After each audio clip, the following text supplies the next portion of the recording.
Season's greetings, everyone. AMB here. As we are approaching that merry time of the year, Christmas, I'd like to wish you all a happy Christmas.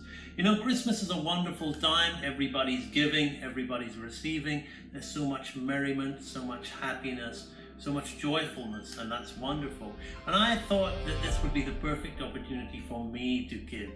And that's exactly what I'm going to do. So I put together a little question for you that's going to help some of you who perhaps would like to join the AMB Animation Real Animator Training Library gain access, and you're finding it a little bit difficult.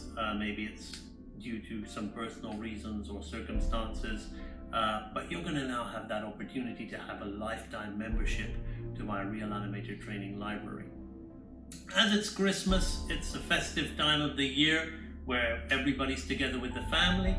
Sadly, I'm spending my Christmas here in London while my wife's in New Zealand at the moment. She's in the sun. I'm so jealous. Christmas in the sun. Well, actually, you know what? I like my winter Christmases. But that doesn't mean that she can't get involved in this video too. So she's going to ask you a little question, and that will be the question that will grant you access to the library. So let's go over to Nina. Hey everyone, it's Nino here. We're really excited that Christmas is just around the corner, and so is New Year's. As you can see, I've got my bells on, which is, I'm really excited for Christmas. I love Christmas and New Year's. So it looks like I'm reading from a piece of paper, and I am, because Arshad is really, he's a perfectionist. So I don't want to get this wrong. So forgive me if I look not professional right now. So what we wanted to do actually is that we did want to do a little bit of a giveaway for Christmas for all you guys. And we wanted to see who can answer a very important question. So let's go. So there are 12 laws of animation that are essential aspects to being a successful animator. And they are also transferable to drawing and character design. When drawing a character in various poses or designing a character from concept through to final, there are 6 particular laws, or animation laws that is, that are utilized to present the character to full.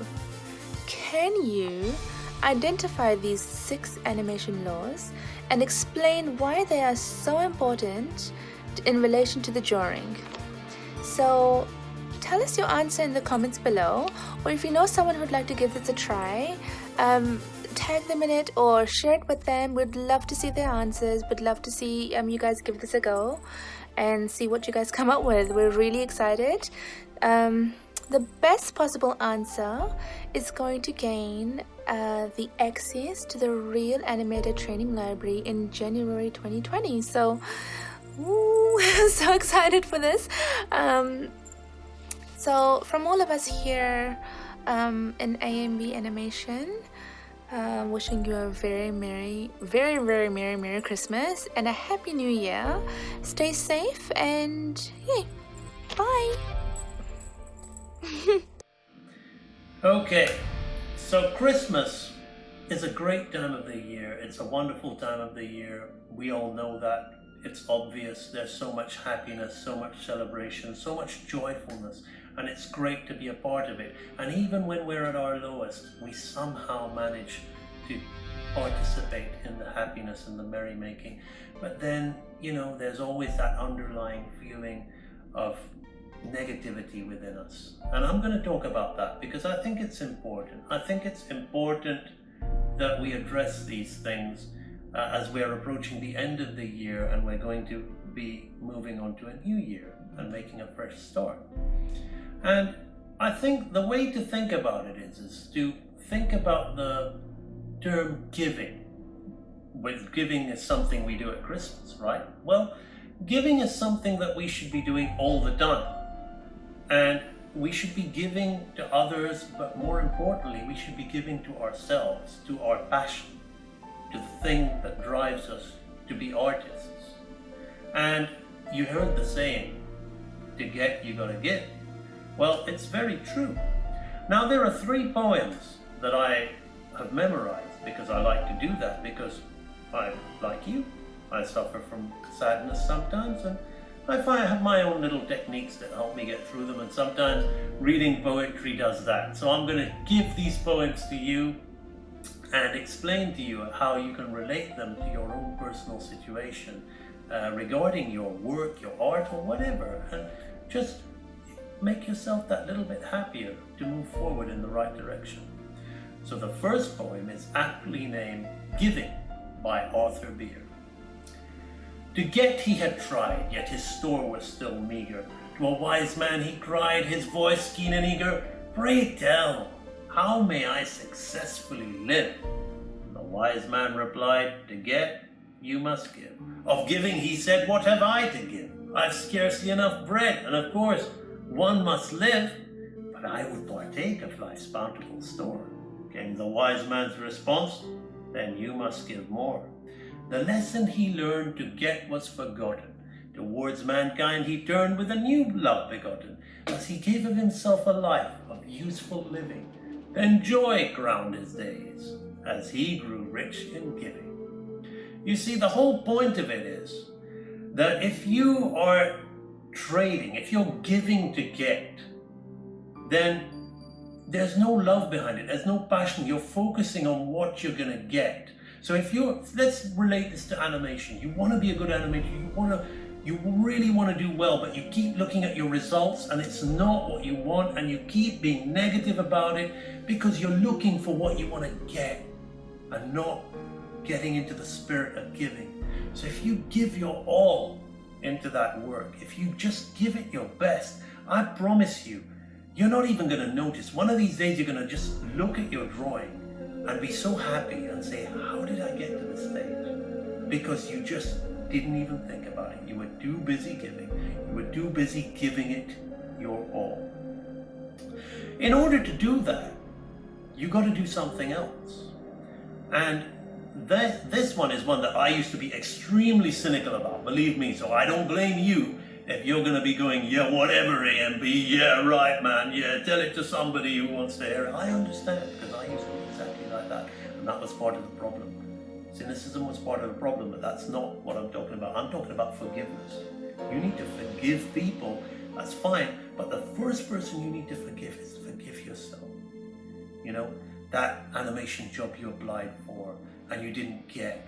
You know, you blamed the other companies, but then inside you knew your work wasn't good enough and you blamed yourself. And it hurts. You don't want to do it again.